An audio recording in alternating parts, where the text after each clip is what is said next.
আমাদের সিলেট বিভাগের মধ্যে কন্ট্রাক্ট ম্যারেজ বেশি হচ্ছে। কন্ট্রাক্ট ম্যারেজ হচ্ছে লন্ডনে যাওয়ার মাধ্যম। 6 মাস বা 12 মাস সংসার করা হয়, তারপর কন্ট্রাক্ট অনুযায়ী তা ভাঙা হয়। ইসলাম শরীয়ত অনুযায়ী বিবাহ কি ঠিক না বেঠিক বুঝিয়ে বলবেন। আমার বয়স এখন 26, আমি প্রায় 11 বছরের বেশি সময় ধরে হস্তমৈথুনের মতো খারাপ কাজে লিপ্ত। আমার 4 মাস হলো এই কাজ থেকে নিজেকে বিরত রেখেছি। আর সুন্নাতে কোর্স করছি, আলহামদুলিল্লাহ 5 ওয়াক্ত সালাত আদায় করছি, কোরআন তেলাওয়াতও শিখছি। আমি জানতে চাই কিভাবে আল্লাহ তাআলার কাছে ক্ষমা চাইলে আল্লাহ মাফ করবেন। আর এই 26 বছরের জীবনে অনেক নামাজ রোজা আদায় করিনি, আরও অনেক খারাপ কাজ করেছি, এগুলোর কি আল্লাহ আমাকে মাফ করবেন? আমি সাধারণত ইমাম যখন গোপনে সূরা ফাতিহা পড়েন, আমিও তখন সূরা ফাতিহা তেলাওয়াত করি, কিন্তু কোনো ইমামের পেছনে 3 বা 4 আয়াতের বেশি দ্রুত চেষ্টা করার পরও পড়তে পারি না। কিছু ইমাম সাহেব জোহর ও আসরের 4 রাকাত নামাজ মাত্র 4-5 মিনিটে শেষ করেন, কিভাবে সম্ভব? আমি মনে করি তারা উচ্চারণসহ তেলাওয়াত করেন না, তেলাওয়াত করে থাকেন মনে মনে হয়তো। ইমাম সাহেবদের এ ব্যাপারে তাদের উদ্দেশ্যে কিছু বলেন। আমার প্রশ্ন হলো, মুসলমান হয়েও কি কেউ অন্য ধর্ম নিয়ে গবেষণা করতে পারে? এরপরে প্রশ্ন হলো, একজন মহিলা আল্লাহর নামে এক জোড়া কানের দুল দান করার নিয়ত করেছেন, পরবর্তীতে তিনি যদি সেই কানের দুল দান না করে কানের দুলের বর্তমান বাজার মূল্য সমপরিমাণ টাকা আল্লাহর রাহে দান করেন, তাহলে কি তার সে মানত বা দান আদায় হয়ে যাবে কিনা? শরিয়া দৃষ্টিকোণ থেকে বিষয়টির সমাধান কি? হারাম টাকা না খেয়ে অন্য কাজে ব্যবহার করে অনেকে বলে যে আমি তো আর খাচ্ছি না, অন্য কাজে ব্যবহার করছি। ফুটপাতে ব্যবসা করা কি হালাল? সাধারণত ফুটপাতে রাস্তা দখল করে দোকান করা হয়, যার ফলে সাধারণ লোকদের যাতায়াতে কষ্ট হয়। আবার বেশিরভাগ ক্ষেত্রে এলাকার নেতাদের কিছু টাকা দিয়ে দোকান নিতে হয়, যে টাকার পরিমাণও একেবারে কম নয়। আমার বাবাকে অনেকবার বুঝিয়েছি যে জুয়া না খেলার জন্য, কোরআন শরীফ দিয়ে ওয়াদা করিয়েছি, কিন্তু তিনি তারপর জুয়া খেলেন। আমি মোটরসাইকেল স্কিলে বর্তমানে ভর্তি আছি। আমার ছেলে হিসাবে কি করণীয় বলবেন? আমার 20 বছর বয়সে আমি একটি প্রেম করি। মেয়েটা আমাকে ভালোবাসতো, কিন্তু 2 ফ্যামিলি বিয়েতে রাজি হয়নি। তারপর মেয়েটিকে অন্য জায়গায় বিয়ে দিয়েছে তারা। এখন আমার 28 বছর, কিন্তু আমার বিয়ের প্রতি আর আগ্রহ নাই। আমি আপনার স্কিলে আছি, বিয়ে না করা ইসলামী শরীয়ত অনুযায়ী কি বলবেন প্লিজ? একজন মুসলিম হিসাবে আমি চাই আমার হস্তশিল্প রান্না যেন কেবল পেটের ক্ষুধা নিবারণ না করে, বরং রুহের খোরাক হয়। সম্প্রতি আমি আসন্না স্কিলের কুকিং অ্যান্ড ক্যাটারিং ম্যানেজমেন্ট কোর্সে ভর্তি হয়েছি, রান্নাকে ইবাদতে পরিণত করতে এবং রান্নাকৃত খাবার খেয়ে মানুষের হৃদয়ে যেন ইমানের শক্তি এবং আল্লাহর আনুগত্য বৃদ্ধি পায়। এই জন্য রান্নার সময় কী সুন্নাহ এবং জিকির আমল অনুসরণ করা উচিত? আমি আমার উপর রোজা ফরজ হওয়ার আগে থেকে রমজানের পূর্ণ রোজা আদায় করে আসছি, কিন্তু অসুস্থতার কারণে 2025 সালের রোজায় অর্ধেকেরও বেশি এবং 26 সালের রোজায়ও কিছু রোজা ভাঙতে হয়েছে। এখন কয়টি রোজা কাজা হয়েছে তা সঠিক মনে নেই, এমনকি অনুমান করেও বলতে পারছি না ঠিক কতগুলো কাজা হয়েছে। অল্প কয়েকটি রোজা কাজা আদায় করেছিলাম, এখন আমার কি করা উচিত? প্রথম কথা হলো যে ইবাদতের ক্ষেত্রে আমাদের সিরিয়াসনেস যদি সেই লেভেলে থাকে, তাহলে আমাদের তার হিসেব নিকেশটাও খুব গুরুত্বের সাথে রাখার কথা। আমাদের এমন কোনো ইস্যু যদি থাকে যেটা আমাদের জীবন মরণ ব্যাপার, তাহলে সেই ব্যাপারে নিশ্চয়ই আমাদের এমনটি হওয়ার কথা না যে আমি কয়টি করেছি কয়টি করিনি মনে নাই।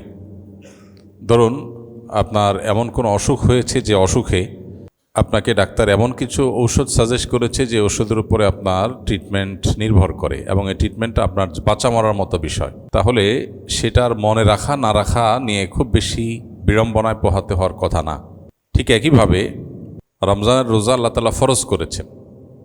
এই সিয়াম সঠিকভাবে পালন না করলে জাহান্নামে যেতে হবে, আর আল্লাহর নির্দেশ মতো সঠিকভাবে আদায় করলে জান্নাতে যাওয়ার পথ সুগম হবে। অতএব রোজার হিসেব আমার খুব গুরুত্বের সাথে সিরিয়াসনেসের সাথে রাখা দরকার, কারণ এটার সাথে আমার জান্নাত জাহান্নাম নির্ভর করে। ফলশ্রুতিতে এই যে কয়টি কাজা হয়েছে, কয়টি হয়নি, কয়টি রেখেছি, কয়টি রাখিনি মনে নেই, এটি মূলত আমাদের দ্বীনি বিষয়ে সিরিয়াসনেসের ঘাটতি থেকেই হয়। কারোর অসুখের কারণে হতে পারে, ভুলে যান, কারোর ওজোর থাকতে পারে, এক্সেপশনাল ইস্যু থাকতে পারে, বাট সাধারণত ইন জেনারেলি এটা আমাদের দ্বীনের ব্যাপারে গাফিলতি থেকেই হয়।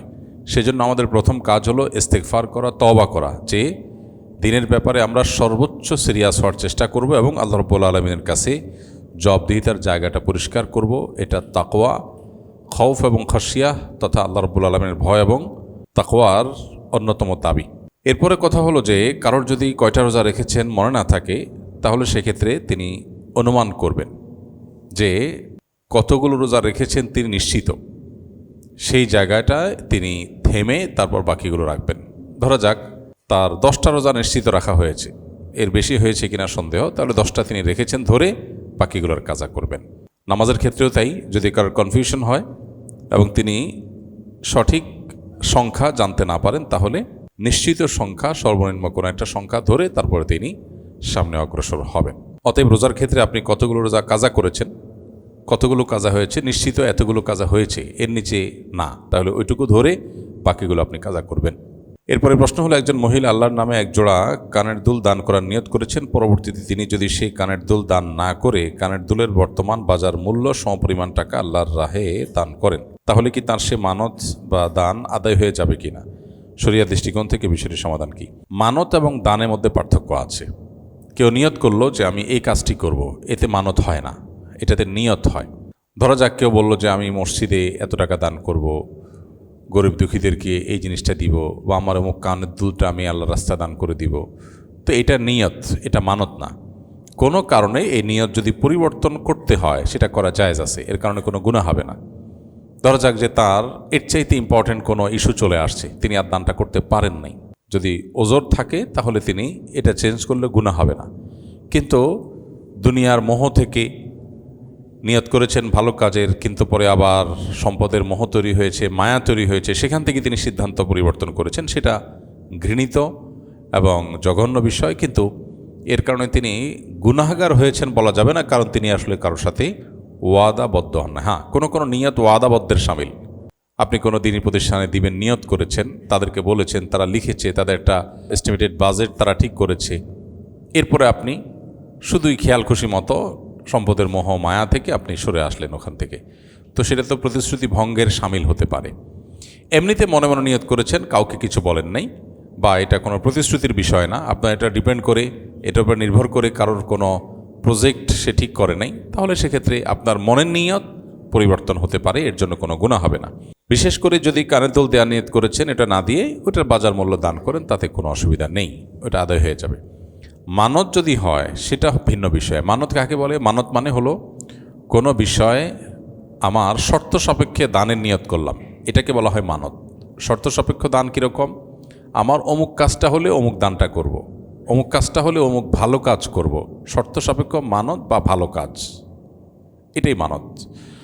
আমার ছেলেটা যদি ভালো রেজাল্ট করে, এই রেজাল্টটা করলে আমি এই কাজটা করব, এটা মানতের শর্ত যদি পূরণ হয়, সঠিকভাবে মানত হয়ে থাকে, তখন এটা পুরা করা ওয়াজিব হয়ে যায়। হ্যাঁ, কেউ ভুল কোনো মানত করলে তখন সেটা পুরা করা ওয়াজিব না। নবী করিম সাল্লাল্লাহু আলাইহি ওয়াসাল্লাম বলেছেন, মান নাযারা আন ইয়াসি আল্লাহ ফালা ইয়াসিহ। কেউ যদি ভুল কোনো মানত করে, কোনো গুনাহের কাজের মানত করে, সেটা করতে হবে না। এখন যিনি কানের দুল দান করার নিয়ত করেছেন, মনে মনে নিজে নিয়ত করেছেন, অথবা নিজস্ব বলয়ে বলেছেন, এর সাথে কারোর সাথে ওয়াদা প্রমিসের কোনো সম্পর্ক নাই, পরবর্তীতে তিনি দুল দান না করে তার টাকা দান করেছেন, তাতে কোনো অসুবিধা নেই, আল্লাহর কাছে সওয়াব পাওয়া যাবে এবং কোনো গুনাহ হবে না, কারণ তিনি এটা কোনো মানত করেননি। আর যদি মানত হয় অথবা কারোর সাথে প্রমিস হয়, সেটার হিসাব ভিন্ন হবে এবং সেটার ইস্যুটা ভিন্ন ইস্যুতে দাঁড়াবে। হারাম টাকা না খেয়ে অন্য কাজে ব্যবহার করে অনেকে বলে যে আমি তো আর খাচ্ছি না, অন্য কাজে ব্যবহার করছি। হারাম খাওয়া নিষেধ, এর মানে চাবায়া চাবায়া মুখ দিয়ে খাওয়া না। এর মানে হলো এটার উপকার ভোগ করা, যে কোনোভাবে ভোগ করলেই সেটা খাওয়ার অন্তর্ভুক্ত। খাওয়া বলতে এখানে আক্ষরিক অর্থে খাওয়া নয়। হারাম সম্পদ আল্লাহ খেতে নিষেধ করেছেন, তো কেউ তো টাকা পয়সা চাবায়া খায় না, টাকা পয়সা দিয়ে জিনিস কিনে খায়। তাহলে তো এভাবে বলা যেতে পারে যে আমি তো টাকা খাচ্ছি না, টাকা দিয়ে আমি জিনিস কিনে খাচ্ছি, তাহলে ডাইরেক্ট হারাম তো খাইলাম না, আমি হারামের কেনা জিনিস খাইলাম। তো এরকম যদি কারোর কুবুদ্ধি মাথায় আসে, তাহলে এটা শয়তান এর সরবরাহকৃত মাসালা, শয়তান তাকে সরবরাহ করেছে হারামে লিপ্ত হওয়ার জন্য। আল্লাহ রাব্বুল আলামিন আমাদেরকে হারাম খেতে নিষেধ করেছেন, এর মানে শুধু আক্ষরিক অর্থে খাওয়া নয়, এবং এটার প্রমাণ আরও বিভিন্ন হাদিস থেকে পাওয়া যায়। নবী করিম সাল্লাল্লাহু আলাইহি ওয়াসাল্লাম বলেছেন, কোনো ব্যক্তি যখন বাইতুল্লাহ হাজির হয় এবং সে গিয়ে দোয়ায় মাশগুল হয়, তারপরে যা অনেক দূর থেকে এলোমেলো চুল, ধুলোমলিন শরীর, এগুলো নিয়ে এসে আল্লাহর কাছে দুহাত তুলে দোয়া করে, অথচ তার দোয়া কবুল হবে কোত্থেকে? কারণ তার শরীর হারাম দ্বারা গঠন হয়েছে, পোশাক আশাক হারাম দ্বারা গঠন হয়েছে। সেজন্য হারাম খাওয়া শুধু না, পোশাক, শরীর, সম্পদ, এগুলোকে হারাম দ্বারা গঠন করাটাও নিষেধ। তাহলে বোঝা গেল শুধু খাওয়া বলতে শুধু মুখ দিয়ে খাওয়া নয়, বরং যতভাবে উপকার ভোগ করা হতে পারে হারামের, সবগুলোই হারাম। অতএব এই জন্য অনেকেই মনে করেন যে ব্যাংক থেকে প্রাপ্ত সুদের টাকা, আবার ব্যাংকের যে প্রসেসিং কস্ট, এলসি বা অন্যান্য ক্ষেত্রে, অথবা অ্যাকাউন্টের যে ম্যানেজমেন্ট কস্ট, অথবা কার্ডের যে ইয়ারলি কস্ট নেয়, ওইটা সুদ থেকেই কেটে দিব। আমি তো আর খাইলাম না, ব্যাংক থেকে নিলাম, ব্যাংকে আবার দিয়ে দিলাম। তো এটা আমার খাওয়াই হলো। কেন হলো? কারণ আমার অ্যাকাউন্টটা ম্যানেজ করার জন্য বা আমার কার্ডটা ম্যানেজ করার জন্য যে ফি তারা নির্ধারণ করছে, আমি মূলত একটা উপকার ভোগ করছি, তার ফি দিচ্ছি। তো ফিটা আমি যখন সুদের টাকা থেকে দিলাম, তখন উপকার ভোগ করে তার বিনিময় দিলাম আমি। একই কথা হলো, ঘুরে ফিরে এটা সুদ খাওয়াই হলো। তো এই জন্য এটা জায়েজ নাই। ফুটপাতে ব্যবসা করা কি হালাল? সাধারণত ফুটপাতে রাস্তা দখল করে দোকান করা হয়, যার ফলে সাধারণ লোকদের যাতায়াতে কষ্ট হয়। আবার বেশিরভাগ ক্ষেত্রে এলাকার নেতাদের কিছু টাকা দিয়ে দোকান নিতে হয়, যে টাকার পরিমাণও একেবারে কম নয়। নবী করিম সাল্লাল্লাহু আলাইহি সাল্লাম বলেছেন, ইয়াকুম ওয়াল জুলুস আলা তারিক, তোমরা রাস্তায় বসবে না, রাস্তায় বসা থেকে তোমরা বিরত থাকবে। রাস্তা দখল করার ব্যাপারে হাদিসের দৃষ্টিভঙ্গি, নবী করিম সাল্লাল্লাহু আলাইহি সাল্লামের নিষেধাজ্ঞা এখান থেকে পরিষ্কারভাবে বোঝা যায়। রাস্তা দখল করে বসা, রাস্তা দখল করে দোকান দিয়ে বসা, সবগুলোই এ হাদিসের আওতায় নিষিদ্ধ। এখন আমাদের দেশে যেটি হয়, রাস্তা দখল করে সেখানে বিভিন্ন ছোট ছোট দোকান হয়। এই দোকানগুলো অনেক গরিব মানুষের জীবিকা নির্বাহের মাধ্যম। তার চাইতে বড় কথা হলো, এগুলো বিভিন্ন সিন্ডিকেট চাঁদাবাজদের চাঁদাবাজির মাধ্যম। বিধায় এগুলোর ব্যাপারে সংশ্লিষ্ট কর্তৃপক্ষের দায়িত্বশীল ভূমিকা রাখা দরকার। পৃথিবীর বহু উন্নত দেশেও যে সমস্ত গরিব বা অভাবী মানুষজন আছে, যারা ক্ষুদ্র উদ্যোক্তা, ছোট ছোট বিজনেস আছে, কোনো রকম তারা সামান্য ভাসমান বা ভ্রাম্যমান ব্যবসা প্রতিষ্ঠান খুলে সেখান থেকে তারা তাদের জীবিকা নির্বাহ করে, তাদের জন্য বিভিন্ন জায়গা নির্ধারণ করে দেওয়া, তাদের জন্য বিভিন্ন রকমের ফ্যাসিলিটিস দিয়ে বিভিন্ন বাজার ডেভেলপ করা, এরকম কাজের নজির সারা পৃথিবীর সব দেশেই আছে। কিন্তু বাজারে উঠতে হবে এবং সেটা ফুটপাতে বসতে হবে এবং ওভারব্রিজের উপরে বসতে হবে, এটা তো জরুরি না। এর বিকল্প বহু ব্যবস্থা সংশ্লিষ্ট কর্তৃপক্ষ চাইলে করতে পারেন এবং সেটা করা উচিত। এখন কোনো ব্যবসায়ী যদি এটা করেন, তিনি অবশ্যই নাজায়েজ কাজ করছেন। আর যারা চাঁদার বিনিময়ে তাকে ওখানে বসাচ্ছেন, তারা হলো নাজায়েজ এবং হারাম কাজের, গুনাহের কাজের মহাজনী করছেন, মানে জাহান্নামের দারোয়ানি করছেন, সোজা কথা। তাদেরটা আরও ভয়াবহ। নিরুপায় হয়ে কেউ বসেছেন, তার তো আল্লাহর কাছে একটা বলার জায়গা আছে যে আমি চেষ্টা করেছি, আমার জন্য সমাজ বা রাষ্ট্র কোনো ব্যবস্থা করে নেই, আমি নিরুপায় হয়েছি। যদি কেউ নিরুপায় হয়, বেশিরভাগ ক্ষেত্রে মানুষ আসলে নিরুপায় না। শরিয়ার দৃষ্টিকোণ থেকে নিরুপায়, এটার ডেফিনেশন অনেক জটিল, অনেক কঠিন। এত সহজ না নিরুপায় হওয়া। আমার জান জীবন হুমকির মধ্যে, আমার ফ্যামিলি না খেয়ে মারা যাবে, এই লেভেলের অসুবিধা আজকের বিশ্ব বাস্তবতায় খুব সচরাচর আমাদের সমাজের মতো দেশে অন্তত সচরাচর হয় না। হ্যাঁ, একটু ভালোভাবে চলা যাবে না বা শহরে বসবাস করা যাবে না, হয়তো অনেক ফ্যাসিলিটিস থেকে আমি বঞ্চিত হব। তো এই জন্য এটা ভ্যারি করে মানুষের পরিস্থিতির উপরে। তবে সাধারণ কথা হলো, রাস্তা দখল করতে নবী সাল্লাল্লাহু আলাইহি ওয়াসাল্লাম নিষেধ করেছেন, রাস্তা দখল করে বসতে নিষেধ করেছেন। অতএব রাস্তা দখল করে আমাদের বসা উচিত নয়। আর এর পেছনের যে সমস্ত সিন্ডিকেট বা চাঁদাবাজরা আছে, প্রশাসনের অনেক অসাধু লোকজন, তারাও টাকা পয়সার বিনিময়ে এরকম জায়গাগুলো ভাড়া দেয়। কার জায়গা কে ভাড়া দেয়? জনগণের চলার রাস্তা ভাড়া দিচ্ছে কোনো নেতা, কোনো অফিসার, কোনো পুলিশ কর্মকর্তা বা কোনো অসাধু কোনো ব্যক্তি। তো এগুলোর বিরুদ্ধে, এগুলো আমরা সবাই জানি, ওপেন সিক্রেট। এর চেয়ে নির্লজ্জ বাস্তবতা আর কি আছে যে সবাই জানে, দেখে যে এটার পিছনে একটা মেকানিজম আছে, একটা সিন্ডিকেট আছে, কিন্তু তারা কিভাবে ধরাছোঁয়ার বাইরে থাকে, কিভাবে তারা আইনের আওতার বাইরে থাকে। আবার সে সমাজে আইনের শাসনের কথা আমাদের পলিটিশিয়ান, আমাদের দায়িত্বশীল পর্যায়ে মানুষদের মুখে কিভাবে মানায়, আমার বুঝে আসে না। তো এই জন্য এই বিষয়গুলো সর্বোচ্চ আপনার গুরুত্বের সাথে তদারকি করা দরকার এবং সুরাহা করা দরকার। কারণ এর সাথে মানুষের স্বার্থ যেমন জড়িত, ঠিক একইভাবে এর সাথে আমাদের শহরগুলোর যানজট নিরসন, অনেক কিছুর সম্পর্কের সাথে জড়িত। বিধায় এই বিষয়গুলোকে আশা করব তারা সঠিকভাবে দেখবেন, বিবেচনা করবেন। তবে কেউ যদি সেখানে বসে কেনাবেচা করেন, অভাবে পড়ে, তাড়নায় পড়ে, তারও উচিত বিকল্প কোনো ব্যবস্থা দ্রুততার সাথে করে ফেলা। ঠিক আছে, এখন এই মুহূর্তে আমার আর কোনো উপায় নাই, দেখে আমি বসেছি, কিন্তু আমি যুগের পরে যুগ, বছর পরে বছর ফুটপাত দখল করে, তারপরে আপনার ব্রিজের এক অংশ দখল করে ব্যবসা করব, এটা কোনো মুসলমানের জন্য আদর্শ ব্যবসা হতে পারে না। যদিও এই মাসালা বলতে কষ্ট হচ্ছে আমার, কারণ এটা তো আমাদের কষ্টে থাকা মানুষজন, গরিব মানুষজনের ব্যাপার। যারা বড় লোক, তারা এর চাইতে বড় আরও জঘন্য বিষয়গুলো অনবরত করছে। আমাদের হয়তো ক্ষুদ্র ব্যবসায়ী ভাইরা মনে করবেন, হুজুর আমরা একটু ছোট্ট একটা জায়গা নিয়ে বসছি, পার্মানেন্টভাবে বসি নাই, উঠে যাচ্ছি, আর সরকারি জমি দখল, বেসরকারি জমি দখল করে মাস্তানি, মাতবরি এগুলা করে গোটা দেশ দখল করে, ব্যাংক দখল করে খেয়ে ফেলতেছে, সেগুলো নিয়ে আপনারা কিছু বলেন না? সেগুলো নিয়েও বলি, কেউ ছোট অপরাধ করছে, কেউ বড় অপরাধ করছে, সবাই অপরাধী। আল্লাহ তাআলা আমাদেরকে সবাইকেই হারাম থেকে, গুনাহ থেকে বেঁচে থাকার তৌফিক দান করুন। যে বড় গুনাহ করছে তার দায় সে নিবে, তার দায়িত্ব সে ভোগ করবে, আমারটার জন্য আমাকে দায়ী হতে হবে। সো আমি আরেকজনটার দিকে তাকাবো না, বরং সবাইকেই আল্লাহর কাছে জবাব দিয়ে তার জায়গাটা ক্লিয়ার করা দরকার। কে কী বললো এটাতে কিছু আসা যায় না। আমি কিয়ামতের দিন ধরা খাবো কিনা, আল্লাহর কাছে আমি পাকড়াও হবো কিনা, সেটা হলো মূল বিষয়। কেউ যদি বড় অপরাধ করে সে বড় ধরনের পাকড়াও হবে, অতএব তারটা সে বুঝবে। আমি আমার আখিরাতের চিন্তা করবো ইনশাআল্লাহ। আমার বাবাকে অনেকবার বুঝিয়েছি যে জুয়া না খেলার জন্য, কোরআন শরীফ দিয়ে ওয়াদা করিয়েছি, কিন্তু তিনি তারপর জুয়া খেলেন না। আমি মোটরসাইকেল স্কিলে বর্তমানে ভর্তি আছি, আমার ছেলে হিসাবে কি করণীয় বলবেন। বাবা জুয়া খেলেন, সন্তান হিসাবে বাবাকে নিবৃত্ত রাখার জন্য যত রকমের বোঝানোর হতে পারে, সব ধরনের বোঝানোর পাশাপাশি প্রেশারও দেওয়া যেতে পারে। রাস্তা, যেমন টাকার রাস্তা বন্ধ করে দেওয়া, তার কাছে টাকা না দেওয়া। কারণ আল্লাহ তাআলা কোরআনে কারিমে বলেছেন, ওয়ালা তুতুস সুফাহা আমওয়ালাকুম, তোমাদের সম্পদ নির্বোধদেরকে দিবা না, যাদেরকে দিলে তারা বিপথে নষ্ট করবে।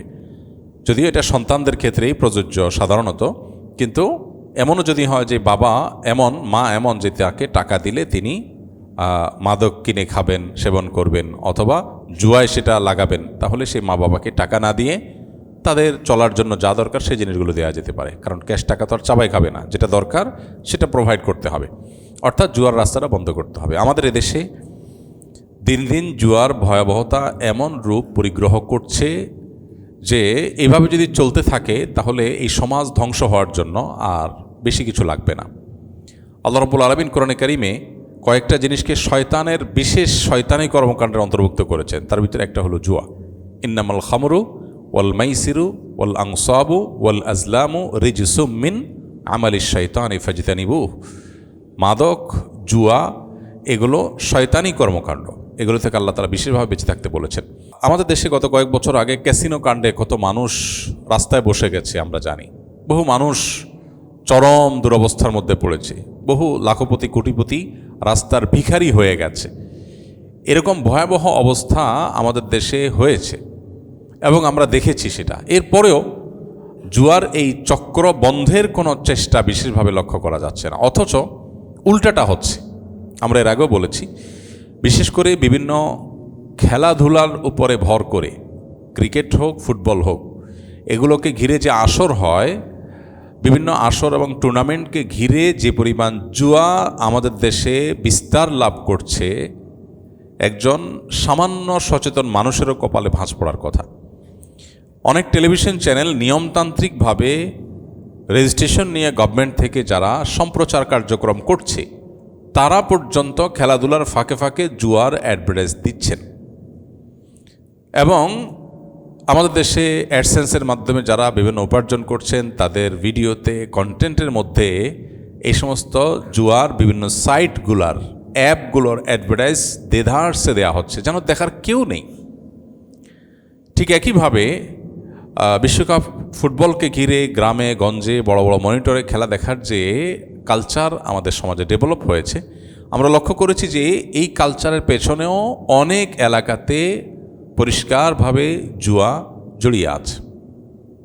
দেখা যাচ্ছে বড় স্ক্রিনে খেলা দেখছে, হয়তো কিছু লোক খেলাই দেখছে, কিন্তু একটা অংশ ওই খেলা দেখছে যারা, তাদের মধ্যে তারা আসলে জুয়া খেলছে, বাজি ধরছে, কোন দল জিতবে হারবে, এটার উপর ভিত্তি করে কেউ রাস্তার ভিখারি হয়ে যাচ্ছে, কেউ মা বাবার সম্পদ চুরি করে এনে জুয়া খেলছে, কোনো ছাত্রের ছাত্র জীবন শেষ হয়ে যাচ্ছে। তো এই জুয়ার এই চক্র, এটার ব্যাপারে আল্লাহ তাআলা কেন এত কঠোর নিষেধাজ্ঞা আরোপ করেছেন? কারণ আল্লাহ জানেন সৃষ্টিকর্তা হিসাবে এটা আমাদের ধ্বংস ডেকে নিয়ে আসবে, রাস্তার ভিখারি করে দিবে, মানুষকে ডিপ্রেসড করে দিবে। পৃথিবীতে মানুষ আত্মহত্যা যেসব কারণে করে, এর ভিতরে একটা কারণ হলো জুয়া। ইসলাম মানুষকে শর্টকাট বা সস্তা সংক্ষিপ্ত কোনো রুটে বড়লোক হওয়ার পথ বলে না। ইসলাম বলে পরিশ্রম করো, চেষ্টা করো, সাধনা করো, আল্লাহর কাছে দোয়া করো, এরপর আল্লাহ যা বরাদ্দে রাখবেন হাসি মুখে সেটাকে মেনে নাও।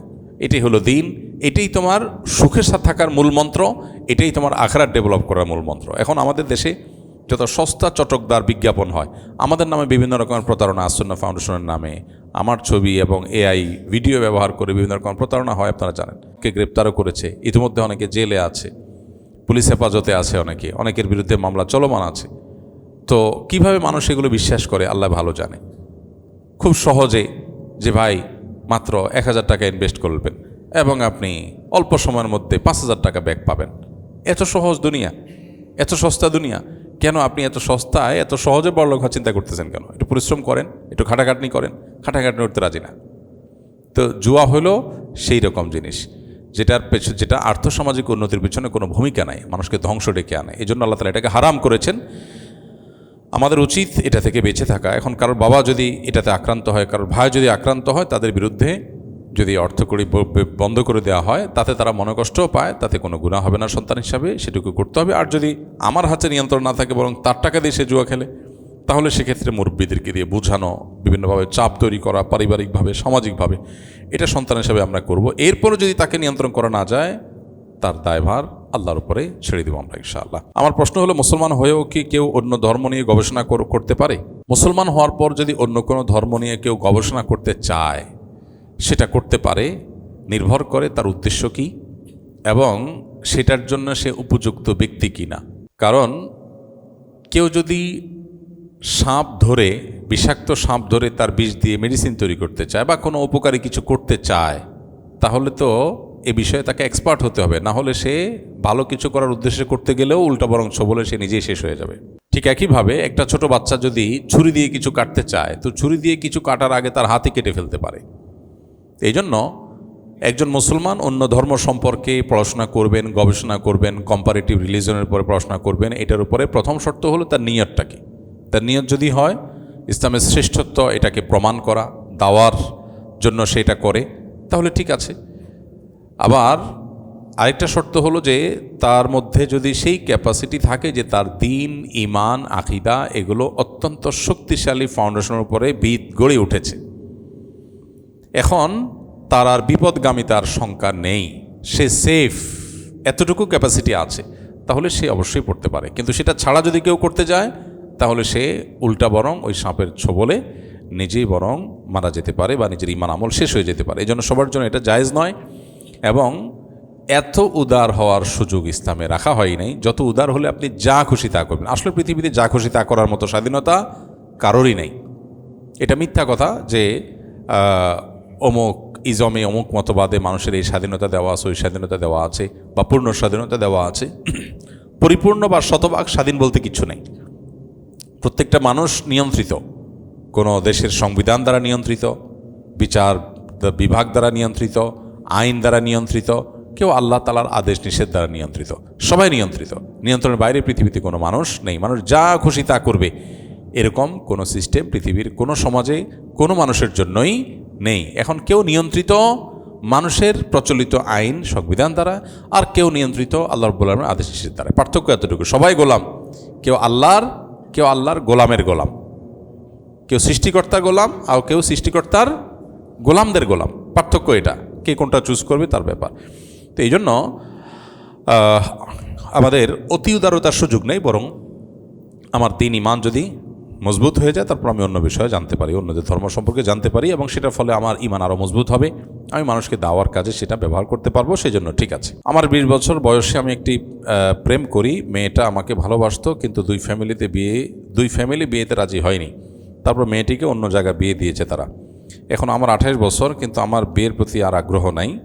আমি আপনার স্কিলে আছি, বিয়ে না করা ইসলামে শরীয়ত অনুযায়ী কি বলবেন প্লিজ? দেখুন, এইরকম এই কাছাকাছি প্রশ্ন এর আগে অনেকবার আমাদের কাছে আসছে। যেহেতু আমাদের স্কিলের কোনো ছাত্র লিখেছেন প্রশ্ন, এই জন্য এটা আবার রিপিট করছি উত্তরটা। এর আগে বহুবার আমরা এই প্রশ্ন উত্তর দিয়েছি কাছাকাছি প্রশ্নের। কেউ যদি কারোর সাথে হারাম সম্পর্ক করে, তো এটা তো অন্যায়, গুনাহের কাজ।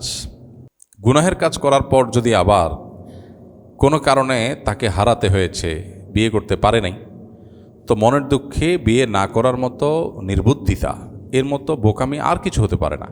কারণ যেই লোকটাকে বিয়ে করার জন্য প্ল্যান করেছেন আপনি, সেই লোকটা আরেকজনের সাথে বিয়ে বসে সুখে শান্তিতে আছে।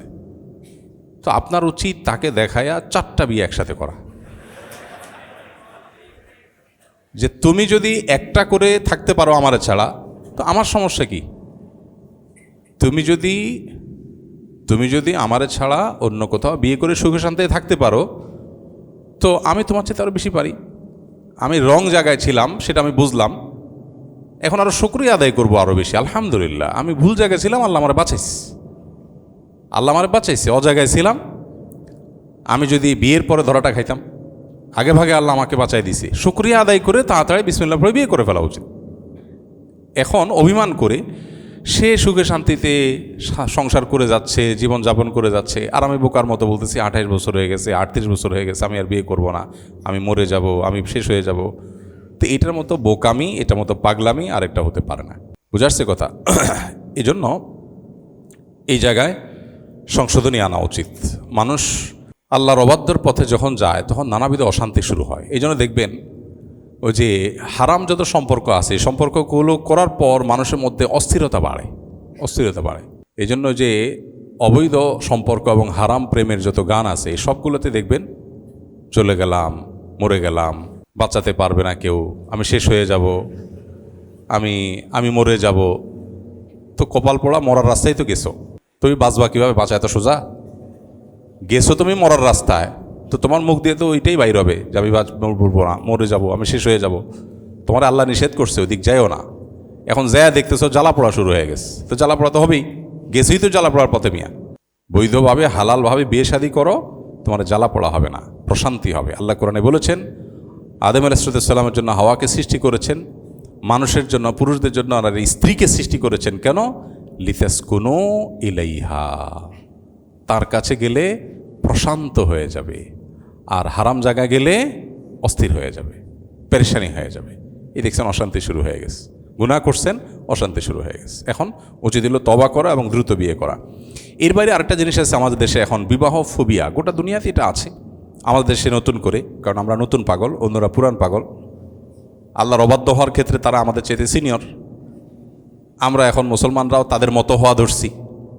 এখন বিয়ের আগে ইটিস পিটিস করে একটু স্বাভাবিক হওয়ার চেষ্টা, একটু কি বলে তথাকথিত বোঝাপড়ার চেষ্টা। আরে কিসের বোঝাপড়া? ধানাই পানের জায়গা পান না ভাই। বিয়ের আগে বলে যে বোঝাপড়া না হলে একটা হঠাৎ একটা মানুষের সাথে কেমনে থাকে। সেকুলার পাড়াতে এটা খুব পপুলার একটা কথা, যে বিয়ের আগে একটু আধটু উঠা বসা, কাছে যাই, ঘেসি, বসি, দড়ি মাছ না চুই পানি, এরপর আস্তে আস্তে বিয়েতে যাই। হঠাৎ করে বলা নাই কোয়া নাই, শুধু একটা দেখা সাক্ষাতের পরে বিয়ে হয়ে একটা লোকের সাথে কিভাবে থাকে? বাহ্যিকভাবে খুব যৌক্তিক মনে হয় যে হ্যাঁ আপনার খুব বোঝাপড়া হলো, 2 বছর, 4 বছর, 6 বছর রিলেশন হলো, এরপরে একসাথে বিয়ে হয়ে গেল। তাহলে বোঝাপড়ার পর বিয়ে হলে ওটা তো টেকার কথা, কারণ বুঝে শুনেই তো নিছে নাকি? এগুলো কি বেশি টিকে না কম টিকে? চায়না মালও তো আর একটু বেশি টিকে, চায়না প্লাস্টিকই তো আর একটু বেশি টিকে।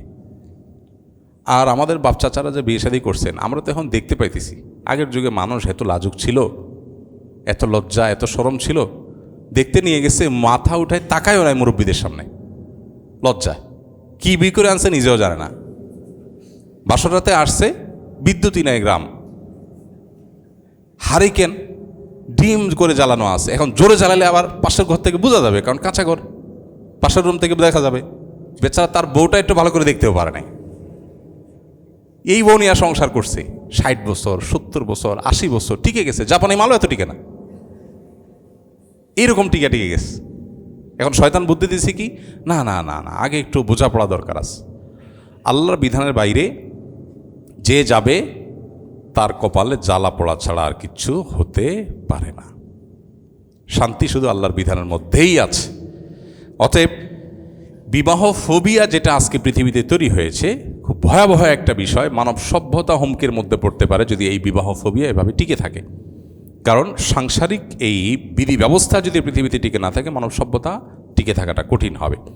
এই জন্য ইসলামের সবচেয়ে জঘন্য শাস্তি হলো বিবাহিত মানুষ যদি ব্যভিচারে লিপ্ত হয়। কারণ বিবাহের টেন্ডেন্সি সমাজ থেকে দূর হয়ে গেলে, দেখেন উন্নত দুনিয়াতে এখন কত বাবা মা আমাদের কাছে আসে, আর আমাদের দেশেই শুরু হয়ে গেছে। ছেলে 32-35 হয়ে গেছে, বাপ মা এসে বসে আছে, ভাই একটা দোয়া দরুদ পানি পড়া টড়া দেন, ছেলে তো বিয়ে করে না। পানি পড়ার কাজ এটা পোলারে শেষ করে ফেলছেন, বা যেভাবে সে নিজেকে শেষ করে ফেলছে। এখন তার ভিতরে আতঙ্ক তৈরি হয়েছে। আতঙ্ক কোত্থেকে তৈরি হয়েছে? যে আইডিওলজি আজকে আমরা ধারণ করছি, এটা আমাদের জীবনকে শেষ করে দিচ্ছে। বিয়ে করার আগে আতঙ্ক তো কেন তৈরি হয়? ছেলে চিন্তা করে একটা মেয়ের সাথে বিয়ে বসবো, কি জানে কি হয়, তার সাথে আবার শেয়ারিং, কেয়ারিং, অনেক কিছু স্যাক্রিফাইসিং, কে সব ঝামেলা যায়। ইনকাম করতেছি, হ্যান্ড টু মাউথ আছে, ঘুমাচ্ছি, ভালোই তো, ভেজালে কেন যাব? এটা হলো স্বার্থপর মানুষের কথা। স্বার্থপর মানুষের কথা। আমি একজন মানুষের সাথে জীবনযাপন করব, আমার জীবনসঙ্গিনীর সাথে জীবনসঙ্গীর সাথে জীবনযাপন করব, আমার বিবির সাথে, স্ত্রীর সাথে, স্বামী স্ত্রী পরর সাথে জীবনযাপন করব। কিছু ক্ষেত্রে আমি স্যাক্রিফাইস করব, কিছু ক্ষেত্রে সে স্যাক্রিফাইস করবে। এর মধ্য দিয়ে একটা জান্নাতি পরিবেশ তৈরি হবে। এই কপালপোড়াদের সে বুঝ নাই, তাদেরকে এই সমাজ, বস্তুবাদী এই সমাজ তাদেরকে স্বার্থপর করে দিয়েছে, স্বার্থান্ধ। তারা শুধু চাচা আপনা জান বাঁচা। একটা মিথ্যা কথা, নিজে বাঁচলে বাপের নাম। এই মিথ্যা কথা এবং এটা ভুল কথা, একটা ভ্রান্ত কথা মানুষের মাথায় ঢুকে দেওয়া হয়েছে। এখন চিন্তা করে যে আমি কেন আরেকজনকে জীবনে এনে ঝামেলা আনতে যাব। আরে ভাই, কিছু ঝামেলা পোহান। গোলাপ ছিঁড়তে 1-2টা কাঁটা খেতে হয়, 1-2টা কাঁটা বিদ্ধ হতে পারে, কিন্তু আমি তো দিন শেষে হাতে গোলাপ পাবো। এখন যদি বলেন যে না ভাই, কে কাঁটা টাটা ঝামেলা যায়, তো আপনার কপালে গোলাপ নাই। আপনি পানসে জীবন দিয়ে দুনিয়াটা পার করে দেন। সাংসারিক জীবনে যদি কোনো স্বামী স্ত্রী পরস্পরের মধ্যে হালকা বাদানুবাদী হয়, যারা বিবাহিত এবং যাদের মধ্যে দিন চর্চা আছে, দিনই বুঝ আছে, মাশাআল্লাহ, তারা বলতে পারবেন ঝগড়ার পরের দিনগুলো এটা ঝড়ের পরের শীতল পরিবেশের মতো হয়। ঠিক না? আবিয়াত্তারা ঠিক বলতেছেন? আপনাদের এক্সপিরিয়েন্স আছে? আমাদের স্কিলের ছেলেরা তো বেশিরভাগ আবিয়াত্তা তোমরা তো, অভিজ্ঞরা ভালো বলতে পারে। বউয়ের সাথে ঝগড়াঝাটি, স্বামীর সাথে ঝগড়াঝাটি হলো, অভিমান হলো, মান হলো, একটু কথাবার্তা বন্ধ রইলো, একটু মুখ ফুলাফুলি চললো, এর পরের চিত্রটা হয় ঝড়ের পরে শীতল বাতাসের মতো। যখন বোঝাপড়া হয়ে যায়, মিটমাট হয়ে যায়, তখন সম্পর্ক আগেরটার চাইতে আরও স্ট্রং হয়। তো এই গোলাপের কাঁটা খাওয়ার মধ্যেও এক ধরনের স্বাদ আছে। পৃথিবীতে আপনি কোথায় যাবেন? আপনি কোনো অফিসে কাজ করতে যাবেন, সহকর্মী সব তো মন মতো হবে না। কারোর সাথে বনবে, কারোর সাথে বনবে না। কেউ আপনাকে ছোট করবে, কেউ আপনাকে ভালো বা বড় করে তুলবে, কেউ হয়তো বসের কাছে ভালো হইতে চাবে, কেউ হয়তো আপনাকে ঠেলা দিতে যাবে। তো তাই বলে কি আপনি কাজ বন্ধ করে দিবেন? তো এই যে অতি স্বার্থপর হয়ে যাওয়া, অতি নিজেকে নিয়ে ব্যস্ত হয়ে থাকা, এটা কোনো ভালো কালচার না। এই কালচারটাই আজকে বিবাহ ফোবিয়া আমাদের সমাজে তৈরি করেছে। মেয়েদের ক্ষেত্রেও সেম। 25-30 হয়ে গেছে, বিয়ের কোনো না খবর নাই। বাপ মা বললেও বিয়ে করতে চায় না, তার বিয়ের প্রতি কোনো আগ্রহ নেই। নবী করিম সাল্লাল্লাহু আলাইহি সাল্লাম বলেছেন, তাজাওয়াজু, তোমরা বিবাহ করো, বিবাহ করো। শুধু বিবাহ করো তা বলে নাই, আল ওয়াদুদ আল ওয়ালুদ, সেই ফ্যামিলিতে বিয়ে করো যেই ফ্যামিলিতে বাচ্চা কাচ্চা বেশি হওয়ার কালচার আছে, বাচ্চা কাচ্চা বেশি হয়। এর আগে বলছিলাম যে আমাদের এক বন্ধু আছে, নিউ ইয়র্কে থাকে, তার কথা এটা, মানে এটা আমার কথা না, জাস্ট তার কথাটা একটু অভিনব, সেজন্য বললাম। সে বলতেছে যে আমি ওসিয়ত করে যাচ্ছি, আমার 2টা মেয়ে আছে, এদেরকে বিয়ে দিতে, যেই ফ্যামিলিতে অনেক ছেলে মেয়ে আছে ওই ফ্যামিলিতে যেন বিয়ে দেওয়া হয়। 1-2টা বাচ্চা আছে, এরকম ফ্যামিলিতে যেন আমার মেয়েটাকে বিয়ে দেওয়া না হয়। এটা আমি আমার ফ্যামিলির সবাইকে ওসিয়ত করছি। আমি বেঁচে থাকলে তো আমি করবো, আমি মরে গেলে যেন এটা খেয়াল করা হয়। তাই আমি বললাম যে সবাই তো উল্টাটা চায়, আপনি এটা কেন চাইলেন? সবাই চায় যে সিমসাম ফ্যামিলি, মাত্র 1-2 জন, দেবর ভাবি খুব বেশি নাই, যা ঝামেলা নাই। তো ভদ্রলোকের উত্তরটা হলো, উনি বলতেছে ভাই, কারোর আল্লাহ সন্তান দেয় না এই জন্য কম হয়েছে, তারটা এক্সেপশন, তারটা ভিন্ন। কিন্তু কেউ প্ল্যান করে সন্তান কম নিয়েছে, 1টা বা 2টা, 2টি সন্তান হলে যথেষ্ট না, কি জানি 2টির বেশি, 2 সন্তানের বেশি নয়, 1টা নিলে আর না নিলে আর ভালো হয়। দুনিয়ার মিথ্যা কথাগুলোর ভিতরে একটা হলো, সারা পৃথিবীতে মানে অত্যন্ত জনপ্রিয় মিথ্যা কথাগুলোর মধ্যে একটা হলো ছোট পরিবার, সুখী পরিবার। এর চেয়ে বড় মিথ্যা কথা আল্লাহ জমিনে খুব কম আছে। আহা, আপনি চিন্তা করেন জীবনের শেষ মুহূর্তে বার্ধক্যে আছেন, আপনি শুয়ে আছেন অসুস্থ বিছানায়, চারপাশে 5-6টা ছেলে মেয়ে, তাদের নাতিপুতি সহ 30-40 জন আপনাকে ঘিরে আছে। দৃশ্যটা কেমন হবে? আর আরেকটা দৃশ্য চিন্তা করুন তো, আপনি বিছানা শুয়ে আছেন বেডে, অসুস্থ হয়ে বৃদ্ধ অবস্থায়, ছেলেটা কানাডা, মেয়েটা আমেরিকা, আছেই 2 পিস, 2 জন 2 দেশে, ভিডিও কলে বলতেছে আব্বু হাই। এটা দেখার পরে মানসিক অবস্থা কি হবে? ভাবসাব হবে, ঠিক আছে, মানুষে গল্প দিবেন যে ছেলেটা কানাডায় থাকে, মেয়েটা আমেরিকায় থাকে, বাহ, শুনতে পশ লাগবে, ভেতর দিয়ে ত্রাস শুরু হয়ে যাবে। যার কষ্ট সে বুঝে। সন্তান কাছে নাই, নাতিপুতি বছরকে বছর ও ভিডিও কলে একটু দেখে, এটা যে কি জ্বালা, কি কষ্ট, এটা বেশিরভাগ মানুষই বোঝেন না। এই জন্য দিন আমাদেরকে বলেছে আমরা যেন আমরা যেন কোরআন এবং হাদিসের কাছে সমর্পণ করি, এর মধ্যেই কল্যাণ আছে। অতএব ওই ভদ্রলোক বলতেছিলেন যে যেই ফ্যামিলিতে বাচ্চা কাচ্চা অনেক কম এবং তারা একটা হলো আল্লাহই কম দিছে, তারা চেষ্টা করছে হয় না, সেটা ভিন্ন কথা, কিন্তু ইচ্ছাকৃত বাচ্চা কাচ্চা কম নিছে। তো এটা ওনার বক্তব্য, শুনতে একটু শ্রুতিকটু হতে পারে, আপনারা অন্যভাবে নেবেন না, আমার বক্তব্য না, বাস্ট কথাটা বিবেচনার যোগ্য। তিনি বলতেছেন যে তার মানে এই লোক ছোট লোক, এটা বেশি বড় কথা হয়ে গেছে। আমি তার কথার সাথে পুরোপুরি সাধারণভাবে বলার সাথে একমত না, বাট আমি বলি কথাটা, যে সে বলছে লোকটা, কারণ হলো যে আল্লাহর রিজিকের ব্যাপারে তার বিশ্বাস নাই, ভরসা নাই, সে চিন্তা করে যে সন্তান বেশি হলে ঝামেলা। আর সবচেয়ে বড় কথা হলো যে এটাও ওই ভদ্রলোকের বক্তব্য, যে ফ্যামিলিতে অনেক ভাই বোন থাকে সেখানে দেখা যায় বাবা একটা আইসক্রিম আনছে, একজনের 2 চুষণ খায়, আরেকজনকে দেয়, আরেকজন 2 আরেকজন, বা একটা কিছু আনছে ভেঙে চড়ে শেয়ারিং শিখে, আর আসেই 2টা বা আসেই একটা, ও স্বার্থপর টাইপের হয়, কারণ ওই ফ্যামিলিতে ওইভাবে গড়ে তোলা হয়। বাকি এটা ইন্ডিভিজুয়াল প্রত্যেক ব্যক্তির ক্ষেত্রে খাটবে না, এমনও হতে পারে, উল্টাও হতে পারে যে একটা ফ্যামিলি অনেক বড় ফ্যামিলি স্বার্থপর, আবার অনেক ছোটো ফ্যামিলি অনেক ভালো মানুষ হতে পারে। বাট ইন জেনারেলি এটা আসলে আল্লাহর রাজ্জাক এই গুণবাচক নামের প্রতি বিশ্বাস এর দুর্বলতা থেকে অনেক সময় হয়, এটা হওয়া উচিত না। যাই হোক, তো এই জন্য আমাদের বিবাহের প্রতি আতঙ্ক, তারপরে আপনার সাংসারিক জীবনের প্রতি আতঙ্ক, এগুলো শয়তান সৃষ্টি করে, এগুলোকে জয় করতে হবে। এবং এটার মূল কারণ হলো এই যে পশ্চিমা বিভিন্ন দর্শন, এটার প্রভাব আমাদের জীবনকে শেষ করে দিয়েছে। আমার একটা প্রশ্ন হচ্ছে যে আমাদের সিলেট বিভাগের মধ্যে কন্ট্রাক্ট ম্যারেজ বেশি হচ্ছে। কন্ট্রাক্ট ম্যারেজ হচ্ছে লন্ডনে যাওয়ার মাধ্যম, 6 মাস বা 12 মাস সংসার করা হয়, তারপর কন্ট্রাক্ট অনুযায়ী তা ভাঙা হয়। ইসলাম শরীয়ত অনুযায়ী বিবাহ কি ঠিক না বেঠিক বুঝিয়ে বলবেন। আমি আপনার স্কিলে আছি, আমার এলাকাবাসী বলতে বলেছেন। ভাই, সিলেট এলাকার জনপ্রিয় গুনাহ এটা, কন্ট্রাক্ট ম্যারেজ। লন্ডনে যাওয়ার জন্য জামাইবো অভিনয় করে, আসলে জামাইবো না, কাগজে কলমে জামাইবো। ওখানে যাওয়ার পরে সবাই যার যার রাস্তা ধরে, শুধু বর্ডার ক্রস করা, ইমিগ্রেশন ক্রস করা পর্যন্ত এই তামাশা করা হয়। এটা বিবাহের নামে তামাশা এবং নাজায়েজ কাজ, সম্পূর্ণভাবে নাজায়েজ কাজ। শরীয়তের দৃষ্টিকোণ থেকে যদি প্রস্তাব সম্মতি 2 জন সাক্ষীর উপস্থিত হয়ে যায় তাহলে বিয়ে হয়ে যাবে। এরপরে স্বামী স্ত্রী হিসাবে সকল হক, সকল পাওনা পরস্পরের প্রতি এটা প্রযোজ্য হবে।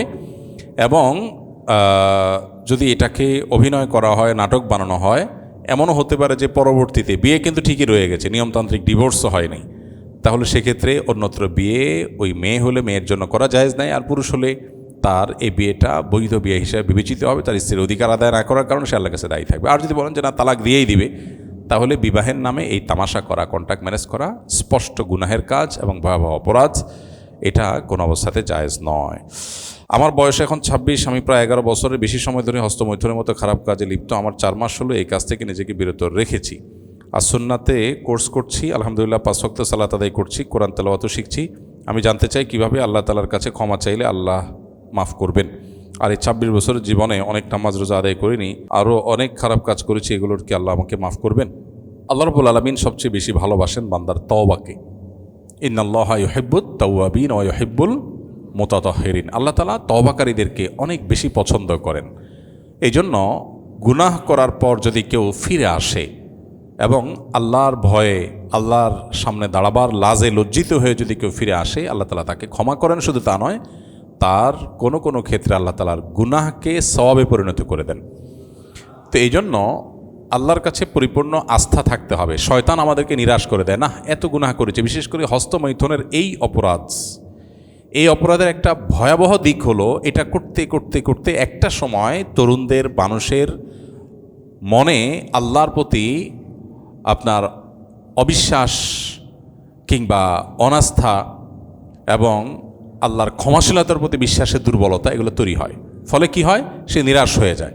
নিরাশ হওয়ার পর অনেকে নাস্তিক্যের পথে পর্যন্ত পা বাড়ায়। এই জন্য শয়তান সেক্সুয়াল অপরাধ মানুষকে বেশি করাবার চেষ্টা করে, কারণ সে জানে এটা করতে করতে করতে একটা সময় সে বিতৃষ্ণ হয়ে যাবে, যে আল্লাহ নিষেধ করছেন দেখি তো আমি পারতেছি না, আমার জন্য ঝামেলা হচ্ছে। বিবেকে তাকে করাঘাত করবে যে তুমি হারাম কাজ করছো, আল্লাহ নিষেধ করেছেন সেরকম কাজ করছো। আবার অপরদিকে তার জৈবিক তাড়না সে কাজ করবে, একবার করবে, আবার তার বিবেকে করাঘাত করবে। বিবেকের সাথে তার এই কষাঘাত হতে হতে একটা পর্যায়ে নৈরাশ্য চলে আসে, বিরক্তি চলে আসে এবং সে বেঈমানির দিকে পর্যন্ত পা বাড়ায়। খুব ভয়াবহ একটা ব্যাপার।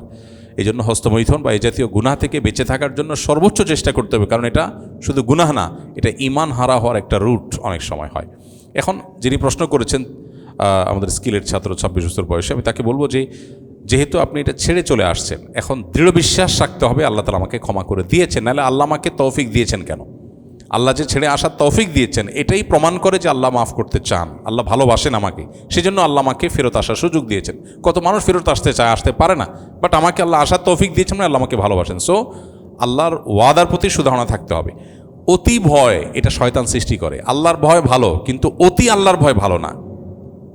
অতি আল্লাহর ভয়টা সৃষ্টি করে কিসে? শয়তানে।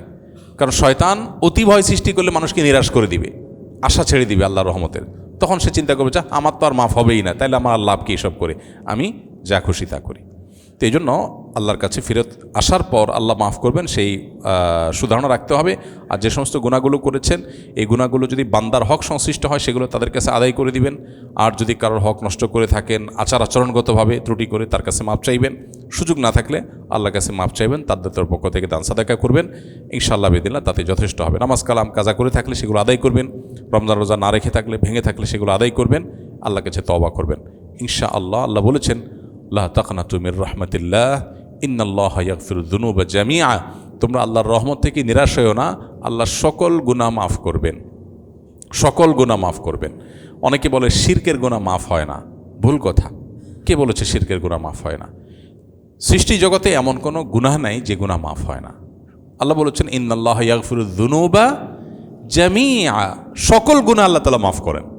হ্যাঁ, শিরকের গুনাহ মাফ হবে না তখন যদি কেউ শিরকের অপরাধ নিয়ে দুনিয়া থেকে যায়, তখন তার মাফ হবে না। কিন্তু দুনিয়াতে কেউ শিরক করেছে, এরপরে যদি আল্লাহর কাছে মাফ চায়, তওবা করে ফিরে আসে আর শিরকের দিকে না যায়, অবশ্যই আল্লাহ তাআলা মাফ করবেন। অর্থাৎ পৃথিবীতে এমন একটি গুনাহ নাই যেই গুনাহ ক্ষমার অযোগ্য। আমরা মানুষের প্রতি জেদ খেদ বেশি হইলে বলি যে ক্ষমার অযোগ্য অপরাধ করেছে, তাকে আমি কোনোদিন মাফ করব না। আল্লাহ এটা করেন না। আল্লাহ তাআলা সকল গুনাহের ক্ষমা দুয়ার সবসময় আল্লাহ তাআলা ওপেন রাখেন। হ্যাঁ, একেবারে মৃত্যুর দ্বার প্রান্তে উপনীত, তখন আর আল্লাহ তাআলা মাফ করেন না। তার আগ পর্যন্ত আমাদের যাদের নাকের ডগা নিঃশ্বাস আছে, সুস্থ স্বাভাবিক আছে, আমরা যদি এখনও সিদ্ধান্ত পরিবর্তন করি যে আমি আল্লাহর নাফরমানি থেকে আল্লাহর গোলামির পথে আসব, আল্লাহ সুখময় স্বাচ্ছন্দ্যময় জীবন দিবেন, উপভোগ্য একটা লাইফ দিবেন, আর পূর্বের সমস্ত গুনাহ আল্লাহ তাআলা মাফ করবেন। পৃথিবীর মানুষের সাথে মহান সৃষ্টিকর্তা আল্লাহর সিস্টেমের পার্থক্য এখানে যে আল্লাহর সিস্টেমে ক্ষমার দুয়ার সবসময় খোলা থাকে, আর মানুষ সাধারণত ক্ষমা করতে চায় না। বিধায় আপনি আল্লাহর কাছে পরিপূর্ণ আত্মবিশ্বাস নিয়ে ইবাদত করবেন যে আল্লাহ আপনাকে ক্ষমা করেছেন, ক্ষমা করছেন বা করবেন বলেই আল্লাহ আপনাকে তওবা করার তৌফিক দিয়েছেন। আল্লাহর প্রতি হুসনে জন বলে, এটাকে হুসনে জন বলা হয়। হ্যাঁ, নবী করিম সাল্লাল্লাহু আলাইহি ওয়াসাল্লামের নির্দেশ আছে যে তোমরা আল্লাহর প্রতি সুধারণা পোষণ করবে। এবং আল্লাহ তাআলা বলেছেন হাদিসে কুদসিতে, আনা ইনদা যন্নি আবদি বি, বান্দা আমার প্রতি যেমন ধারণা করবে আমি তেমন আচরণ করব। আল্লাহ আমাকে ক্ষমা করবেন, আমি যেহেতু তওবা করে ফেরত এসেছি, ছেড়ে দিতে পেরেছি, অবশ্যই আল্লাহ আমাকে মাফ করবেন। এই পজিটিভ ধারণা আল্লাহর প্রতি রাখলে আল্লাহ সেইটাই আপনার সাথে আচরণ করবেন। একজন মুসলিম হিসাবে আমি চাই আমার হস্তশিল্প রান্না যেন কেবল পেটের ক্ষুধা নিবারণ না করে, বরং রুহের খোরাক হয়। সম্প্রতি আমি আসন্না স্কিলের কুকিং অ্যান্ড ক্যাটারিং ম্যানেজমেন্ট কোর্সে ভর্তি হয়েছি। রান্নাকে ইবাদতে পরিণত করতে এবং রান্নাকৃত খাবার খেয়ে মানুষের হৃদয়ে যেন ইমানের শক্তি এবং আল্লাহর আনুগত্য বৃদ্ধি পায়, এই জন্য রান্নার সময় কী কী সুন্নাহ এবং জিকির আমল অনুসরণ করা উচিত। ভাই, রান্না রুহানি শক্তি যোগাবে এরকম কোনো বিশেষ দোয়া জিকির আমার জানা নেই।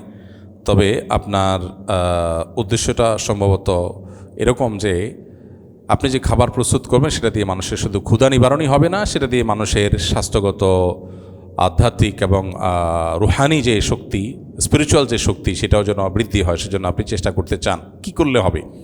তো এটার উত্তরে বলতে চাই যে আল্লাহ রাব্বুল আলামিন আমাদের জন্য যা হালাল রেখেছেন, হালাল খাবার আল্লাহ আমাদেরকে খেতে বলেছেন, সেই সাথে আল্লাহ তাআলা আমাদেরকে একটা নির্দেশ করেছেন, সেটা হলো হালাল এর পাশাপাশি যেন আমরা তয়্যিব খাবার গ্রহণ করি। অনেক মুফাসসিরগণ বলেছেন তয়্যিব সাধারণ হালালকেই তয়্যিব বলা হয়েছে। তবে ইমাম কুরতুবী রহমতুল্লাহি আলাইহি, ইমাম ইবনে কাসির রাহিমাহুল্লাহ তার তাফসিরে, এবং ইমাম ইবনে আশুর আত-তাহরির ওয়াত তানভীর নামক তার এই কোরআন কেন্দ্রিক তার এই কালজয়ী গ্রন্থে এই উভয় ইমাম, এই সকল ইমামগণ, আরও অনেক ইমামগণ লিখেছেন যে তয়্যিবের ব্যাখ্যা হলো মা লা ইয়াদুররুহু ফিদ দুনিয়া ওয়াল আখিরাহ, যেই খাবার মানুষের দুনিয়াও ক্ষতির কারণ হয় না, আখিরাতেও ক্ষতির কারণ হবে না। তাহলে হালালও হবে, আবার হেলদিও হবে। এই খাবার আল্লাহ আমাদেরকে খেতে নির্দেশ করেছেন। অতএব আপনি একজন কুকিং অ্যান্ড ক্যাটারিং ম্যানেজমেন্ট কোর্সের স্টুডেন্ট হিসাবে আমি আপনাকে বলবো, আল্লাহ আপনাকে যখন তৌফিক দিবেন, আপনি রান্নাবাড়া করবেন, মানুষের খাবারের ব্যবস্থা করবেন, লক্ষ্য রাখবেন খাবারটা যেন স্বাস্থ্যসম্মত হয়, পরিচ্ছন্ন হয়, মানুষ দেখেন আপনি কি করেন। মানুষ যখন আপনি কিচেনে রান্না করেন তখন সবাই প্রতিটা মুহূর্তকে দেখতে পায় না। আল্লাহর ভয়টা তখন গুরুত্বপূর্ণ একটা ব্যাপার, যে আমি আল্লাহর ভয় যদি থাকে তাহলে সেটাকে পরিচ্ছন্ন করছি কিনা, পরিষ্কার করছি কিনা, স্বাস্থ্যসম্মত রাখছি কিনা, অস্বাস্থ্যকর কিছু দিচ্ছি কিনা, এটা গুরুত্বপূর্ণ। অস্বাস্থ্যকর কিছু যদি আমরা খাই তাহলে আমরা ক্ষতিগ্রস্ত হব। আল মুমিনুল কওয়ি আহাব্বু ইলাল্লাহি মিনাল মুমিনিদ যায়িফ, নবী সাল্লাল্লাহু আলাইহি ওয়াসাল্লাম বলেছেন, সবল মুমিন আল্লাহর কাছে দুর্বল মুমিনের চাইতে বেশি প্রিয়। খায়রুন ওয়া আহাব, দুর্বল মুমিনের চাইতে সবল মুমিন শ্রেষ্ঠ এবং প্রিয় বেশি আল্লাহর কাছে। এখানে ঈমানের দিক থেকে সবল হওয়া যেমন আপনার লক্ষণীয় এবং উদ্দেশ্য, ঠিক একইভাবে শারীরিকভাবেও সমর্থবান থাকা উদ্দেশ্য। কারণ শারীরিকভাবে সমর্থন না হলে তো আমি দাঁড়িয়ে নামাজ পড়তে পারবো না, সঠিকভাবে রুকু সিজদা করতে পারবো না। হ্যাঁ, কেউ যদি নিজের কোনো ত্রুটি ছাড়াই আল্লাহ প্রদত্ত রোগ, আল্লাহ তাকে একটা অসুখ দিয়ে রেখেছেন, তার কথা ভিন্ন। সে আল্লাহর কাছে অপ্রিয় হওয়ার কোনো কারণ নেই, বরং সবর করার কারণে সে বহু সবল মানুষের চেয়ে বেশি প্রিয় হতে পারে আল্লাহর কাছে, সেটা ভিন্ন বিষয়।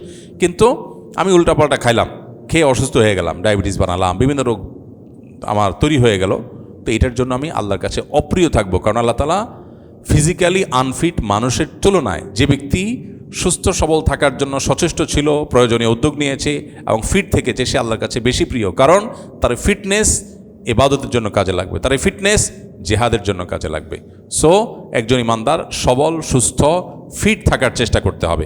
আপনি একজন শেফ হিসাবে আপনি চেষ্টা করবেন সেই জিনিসটা, যে মানুষ যে খাবার খাবে তা দিয়ে তার ক্ষুধা নিবারণ হবে, আবার ক্ষুধা নিবারণের পাশাপাশি যেন অস্বাস্থ্যকর না হয়, পেটে বুটবুট ফুটফুট না হয়, তার গ্যাস্ট্রিক না হয়, এই খাবারটা যেন ক্ষতিকর না হয়। আখিরাতে ক্ষতিকর হবে যদি হারাম হয়, আর দুনিয়াতে ক্ষতিকর হবে যদি অস্বাস্থ্যকর হয়। এই জন্য আল্লাহ আমাদেরকে নির্দেশ করেছেন আমরা সেই খাবার গ্রহণ করার চেষ্টা করব যে খাবারে দুনিয়াতেও ক্ষতির কারণ হবে না, আখিরাতেও ক্ষতির কারণ হবে না। আর সেই দিকটা বিবেচনা করে যদি আমরা ফুড গ্রহণ করি, ফুড ভ্যালুকে যদি আমরা এই দুইটা ক্রাইটেরিয়া বিবেচনা করি, তাহলে ইনশাআল্লাহ দুনিয়াও সুন্দর হবে, আখিরাতও সুন্দর হবে। আজ আমরা বিশেষ করে জাঙ্ক ফুডে এত বেশি আক্রান্ত, মানে জাঙ্ক ফুডের নেশা এত বেশি আক্রান্ত আমরা, যে আমাদের কাছে এখন বার্গার, পিৎজা, তারপরে সমুচা, চানাচুর, তারপরে যা আছে এগুলো আমাদের সবচেয়ে প্রিয়। পোলাপান এখন কাঁঠাল খাইতে চায় না, আম খেতে চায় না, বার্গার খাইতে চায়। রুচি কি ভালো হয়েছে না নষ্ট হয়েছে? নষ্ট হয়ে গেছে। সে মনে করতেছে সে স্মার্ট হয়েছে। অনেক বাবা মা আবার গর্ব করে বলে, না না, আম ঠামে সব খায় না, আমার বাচ্চারা একটা বার্গার খায়। মানে ওনার বাচ্চা অনেক স্মার্ট আর কি। ওনার বাচ্চা যে অসুস্থ, ওই বাচ্চার যে সোদবোধ নাই, সেন্স নাই, এটা উনি বুঝেনি না, যে ফুড ভ্যালু বিবেচনা করতে পারে না, কোন খাবার তার জন্য ভালো সেটা বুঝতেছে না, খেয়ে ধ্বংস হচ্ছে আর গ্যাস্ট্রিকের ওষুধ খাচ্ছে, আর আমরা একের পর এক ধ্বংস হচ্ছি। আমাদের খাদ্য শেষ হয়ে যাচ্ছে, পুরা সাপ্লাই চেইন পুরাটাই বরবাদ হয়ে গেছে। আজকেই দেখতেছিলাম যে আমাদের দেশে প্রতি বছর শুধু কেমিক্যাল আমদানি করা হয় $6 বিলিয়ন, 72 থেকে 75,000 কোটি টাকার, 72 থেকে 75,000 কোটি টাকার কেমিক্যাল বাংলাদেশে প্রতি বছর আমদানি করা হয়। এবং ডেইলি স্টার বলতেছে এটা প্রতি বছর ইয়ারলি 10 থেকে 15% বাড়তেছে। অর্থাৎ এটা অচিরেই 6 থেকে 8 বিলিয়ন US ডলারের দিকে চলে যাচ্ছে। এই কেমিক্যাল এনে আমরা খেতে দিচ্ছি। এটা শুধু খেতেই ব্যবহার হয় তা না, এটা টেক্সটাইলে ব্যবহার হয়, বিভিন্ন ক্ষেত্রে ব্যবহার হয়। কিন্তু বিশেষ করে আমাদের খেতে খামারে যে কীটনাশক দেওয়া হয়, কৃষকরা এখন 15 বার 17 বার থেকে কেউ 20-30 বার পর্যন্ত আপনার কীটনাশক স্প্রে করে। মাটিতে যে পরিমাণ আমরা আপনার কি বলে এটাকে, এই কেমিক্যাল আমরা যে পরিমাণ দিচ্ছি, তাতে শুধু মাটি শেষ হচ্ছে না, যে পানি আমাদের আছে সমাজে, মাটির নিচে পানি সব সহ শেষ হয়ে যাচ্ছে। ঘরে ঘরে ক্যান্সারের রোগী, এত ক্যান্সারের রোগী আগে তো ছিল না। আমাদের ফ্যামিলিতে আমার বাপ চাচাদের কথা যদি বলি, আমার বাবা ক্যান্সারে মারা গেছেন, চাচারা অনেকজন ক্যান্সারে মারা গেছে, একটা ফ্যামিলিতে কয়েকজন। পুরো গ্রামে গেলে কয়েকজন ক্যান্সারের রোগী এসে দাঁড়ায় সহযোগিতার জন্য। ঘরে ঘরে ক্যান্সার হয়ে গেছে, ঢাকার বাইরে, শহরে, গ্রামে, সব জায়গায় হার্টের রোগী এত বাড়ছে। তারপরে আপনার কি বলে এটাকে, কিডনির পেশেন্ট এত বাড়ছে যে আমার এক ডাক্তার পরিচিত কিডনি ডাক্তার, উনি বললেন যে ভাই আমাদের বাংলাদেশে যতগুলো কিডনি ডায়ালিসিস মেশিন আছে কোনোটারই স্লট খালি নেই, স্লট খুব কম মেশিনের খালি থাকে, এই পরিমাণ পেশেন্ট দিন দিন বাড়তেছে। তো এই বিষয়গুলো দেখার যেন কোনো লোক নাই। গোটা দেশের সমস্ত মাটি পানি সবগুলোকে বিষাক্ত করে ধ্বংস করে সে বিষে আমরা নিজেদেরকে শেষ করে ফেলবো। এই জন্য যেন আমরা সবাই ঐক্যবদ্ধ হয়েছি। আল্লাহ তাআলা আমাদেরকে হেফাজত করুন। আল্লাহর সৃষ্টি এবং প্রকৃতিকে ধ্বংস করার এই নীল নকশা, এটা বিরুদ্ধে আমাদের প্রত্যেকটা মানুষের কাজ করা দরকার, দাঁড়ানো দরকার। তো এই জন্য আপনি একজন শেফ হিসাবে যেহেতু নাসিহা চেয়েছেন, আপনার প্রতি নাসিহা হলো মানুষকে স্বাস্থ্যসম্মত নিরাপদ ভালো খাবার খাওয়ানোর চেষ্টা করবেন, যেটা তার দুনিয়া আখিরাত উভয়টাকে ভালো করবে। এটা যদি করেন তাহলে তার রুহানিয়াত, তার ইমানের শক্তি বৃদ্ধি পাবে, আবার শারীরিক শক্তিও বৃদ্ধি পাবে। ভেজাল যখন খাবে, যত বেশি ভেজাল খাবে মানসিকভাবে সে ভেজাল মানসিকতার ধারক হয়ে উঠবে। আর যত বেশি পিওর খাবে, যত বেশি ভালো খাবে, সেটারও একটা পজিটিভ প্রভাব তার মধ্যে পড়বে, হালাল হওয়ার পাশাপাশি নির্ভেজাল হওয়া। আল্লাহ আমাদেরকে তৌফিক দান করুন। আমি সাধারণত ইমাম যখন গোপনে সূরা ফাতিহা পড়েন, আমিও তখন সূরা ফাতিহা তেলাওয়াত করি, কিন্তু কোনো ইমামের পেছনে 3 বা 4 আয়াতের বেশি দ্রুত চেষ্টা করার পরও পড়তে পারি না। কিছু ইমাম সাহেব জোহর ও আসরের 4 রাকাত নামাজ মাত্র 4-5 মিনিটে শেষ করেন, কিভাবে সম্ভব? আমি মনে করি তারা উচ্চারণ সহ তেলাওয়াত করেন না, তেলাওয়াত করে থাকেন মনে মনে। হয়তো ইমাম সাহেবদের এ ব্যাপারে তাদের উদ্দেশ্যে কিছু বলেন। ভাই, এটা আপনার ভুল ধারণা হতে পারে। ইমাম সাহেবের গতি আর আপনার গতিতে এক না। আপনি যে গতিতে তেলাওয়াত করতে পারেন, ইমাম সাহেবের গতি তার চাইতে অনেক বেশি। ইমাম সাহেবের অনেক গতিতে তেলাওয়াত প্রশংসনীয় না, সেটা ঠিক আছে, কিন্তু আপনি যে ধারণা করতেছেন, দেখেন শয়তান মানুষকে নেক্সুরতে খুবভাবে ধোকা দেয় যে আমি খুব সুন্দর করে তেলাওয়াত করি, এটা কমবক্ত এত তাড়াতাড়ি তেলাওয়াত করে। তাহলে আমার ভালো কাজটা বরবাদ হয়ে গেল, কারণ আমি একজনের প্রতি কুধারণা করলাম। হতে পারে তিনি যেতে হাফেজ মানুষ, আলেম মানুষ, তার স্পিড, তিনি সূরা ফাতিহা জীবনে যতবার পড়ছে, আমি তো এতবার পড়ি নাই, তার স্পিড তো অনেক বেশি। একজন কেশিয়ার যত দ্রুত টাকা গুনতে পারে, আমি তো এত দ্রুত টাকা গুনতে পারবো না। এর মানে কি আমি বলবো যে না বেটা মানে আন্দাজে টানতেছে? আমি কি বলবো আরে ভাই সে আমার চাইতে এক্সপার্ট, সেজন্য সে বেশি করতেছে? নামাজের ক্ষেত্রে অবশ্য টাকা গোনার মতো, টাকা গোনা যত দ্রুত গণে তত বেশি প্রশংসার জিনিস হলেও নামাজে যত দ্রুত হয় তত প্রশংসনীয় নয়। সব কিছুতে গতি ভালো নয়, বরং নামাজের মধ্যে যত ধীরস্থিরতা হবে, যত আস্তে আস্তে হবে, তত বেশি প্রশংসনীয়। এই জন্য ইমাম সাহেবের পরে আপনার কুধারণা রাখা উচিত না। আর 4-5 মিনিটের ভিতরে ফরজ নামাজ পড়া সম্ভব, সকল ফরজ আদায় করে ফরজ আদায় হয়ে যাবে, যদিও সেটা প্রশংসনীয় নয়। প্রশংসনীয় হলো কি করা? খুব ধীরে ধীরে, খুব সময় নিয়ে, খুব মহব্বতের সাথে আদায় করা। তবে হ্যাঁ, ইমামতি যখন করবে মানুষ, নবী সাল্লাল্লাহু আলাইহি ওয়াসাল্লামের নির্দেশনা হলো সল্লি মাহুম সলাতা আদআফিহিম, সবচেয়ে দুর্বল মানুষটার কথা চিন্তা করে নামাজ পড়াতে হবে।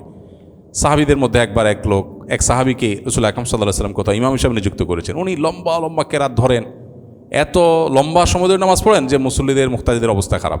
তারা এসে নালিশ করেছেন রাসূল আকরাম সাল্লাল্লাহু আলাইহি ওয়াসাল্লামকে, ইয়া রাসূলুল্লাহ, আপনি অমুকরে ইমাম দিয়েছেন, তার নামাজ যে এত লম্বা আমাদের অসুবিধা হয়ে যায়। তখন নবী সাল্লাল্লাহু আলাইহি ওয়াসাল্লাম তাকে ডেকে নিষেধ করেছেন, না, এত লম্বা নামাজ পড়াবে না যেটা মুসল্লিদের মুক্তাদিদের কষ্ট হয়। এখন এই কষ্টের ডেফিনেশন কি আর লম্বার ডেফিনেশন কি, এটা আলোচনার বিষয়।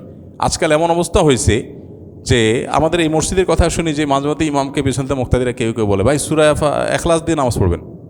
আমার কাছে খবর আসছে যে ইমামকে কেউ বলে ভাই কুল আল্লাহ সূরা দিয়ে নামাজ পড়বেন, কী করেন এত লম্বা সূরা দিয়ে পড়েন? তো এটা তো অসুস্থ হয়ে গেছি আমরা। সেজন্য আল্লাহ আমাদের ইমামদেরকে হেদায়েত দান করুক এবং মুক্তাদিদেরকে আল্লাহ তাআলা হেদায়েত দান করুক। নামাজের মধ্যে যে সময়টা ব্যয় করবো এটা আমাদের কাজে লাগবে, এটাই আখিরাতে আমাদের নামাজকে সুন্দর করবে, আল্লাহর কাছে আমরা প্রিয় পাত্র হব। জাযাকুমুল্লাহ খায়র। অনেক দেরি হয়ে গেছে আজকে। সুবহানাল্লাহ ওয়া বিহামদিহি, সুবহানাকাল্লাহুম্মা ওয়া বিহামদিকা, আশহাদু আল্লা ইলাহা ইল্লা আনতা।